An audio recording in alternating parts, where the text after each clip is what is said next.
ఇది నా శక్తి, ఇది నా బలం, ఇది నా పని, ఇది నేను సంపాదించుకున్నది, ఇది నేను కూడా పెట్టుకున్నది, ఇది నేను అని అనుకుంటే మాత్రం నీకంటే అవివేకులు ఈ ప్రపంచంలో ఎవరు లేరు. ఎందుకంటావేమో అవన్నీ దేవునివి, దేవుడు నీకు ఇచ్చినవి. హల్లెలూయా, హల్లెలూయా. అంతేగాని కష్టపడిన వారు ఎంతమంది అనుభవించకుండా కాలం వెళ్ళబుచ్చారో మీరు ఆలోచన చేయండి. ఉన్నవారు ఎంతమంది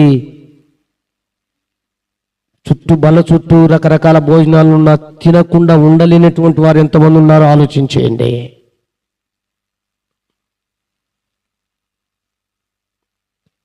కరిన పిల్లలు ఎంతమంది తల్లిదండ్రులకు ప్రయోజనకరంగా ఉన్నారో ఆలోచన